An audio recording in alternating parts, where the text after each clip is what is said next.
If you want to manifest more money in your life, that is more abundance and more wealth, the quickest way to make this happen is to create a prosperity consciousness, to think in a certain way about money, about wealth, about being rich. And to think in this certain way actually requires you to recondition your subconscious mind for wealth, for more money and more abundance.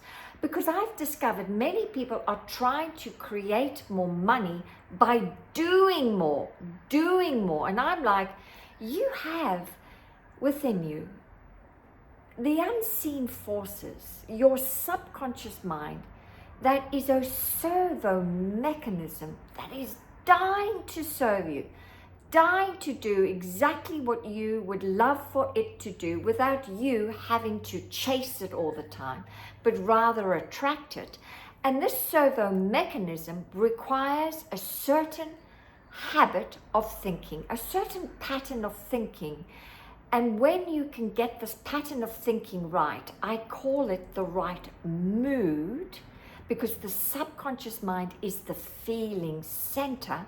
It's the emotional center. If you can have the right mood, then you are going to be in the receivership of a continual flow of abundance, money, wealth all the time. So let me share how to recondition your mind for that experience. And it's all about using the universal laws, and one of them is the law of substitution. That's right, is to start to substitute your current pattern of thinking about money with new, more uplifting words about money. And for me, I have discovered that when I include God affirmations, that's right, if you have a aversion to the word God, then replace it with spirit, source, universe.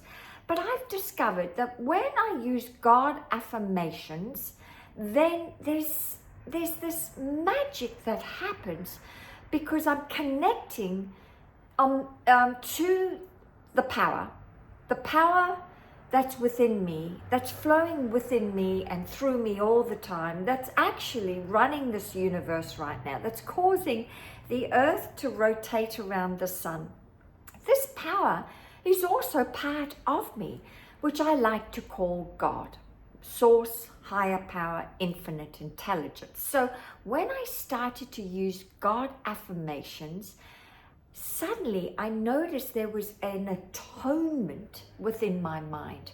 There was a reconditioning of my mind from a place of lack and limitation, poverty consciousness, to one of prosperity. So this is how the law of substitute works. I'm going to give you a couple of examples.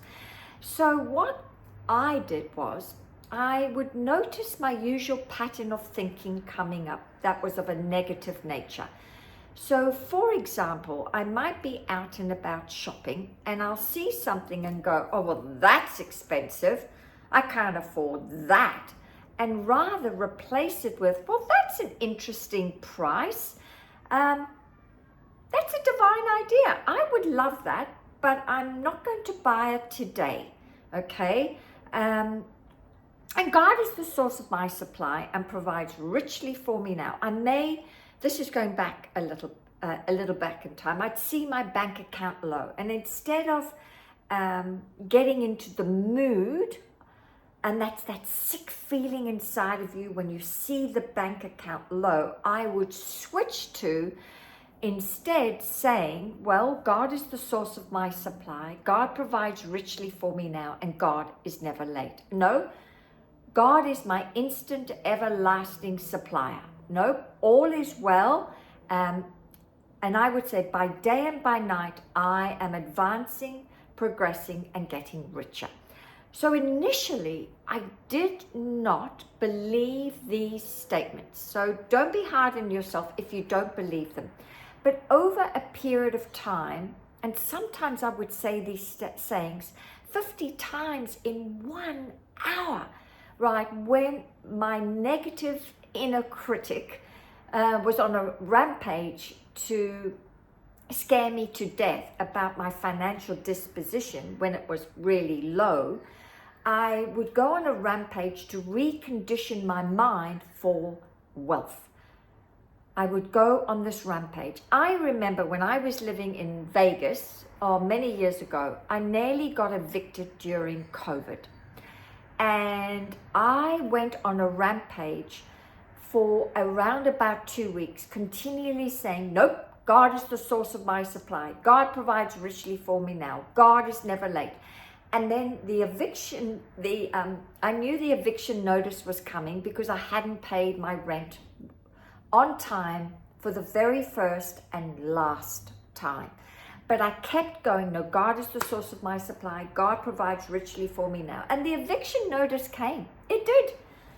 It came. But I had been in such a habit of saying this beautiful affirmative prayers, including God in the name of these affirmations, not just I am. I used a power greater than myself, who I call God, in my affirmations. That's when the magic happened. That's when things started to shift and change. So for 2 weeks, I went on a rampage of saying, no, God is never late. God is my instant and everlasting supply. God provides richly for me now. And out of the blue, I attracted 2 clients that paid in full after I went and did a speaking gig. While I was in the throes of this very messy, uncomfortable, financially challenging situation, I stayed firm to the affirmations. I used the law of substitution to recondition my mind for prosperity when all hell was breaking loose on the outside. And the magic did happen. I reconditioned my mind for wealth. And I've never stopped using those sort of affirmations when it comes to money, right? Because I was programmed with the wrong opinions about money, because my dad grew up in the war days, in the Great Depression in London, and he's always had a terrible dialogue, a negative dialogue about money all my entire life. And to think he too, from the age of 7, has also lived with that internal dialogue, which is really your consciousness, the way you're thinking.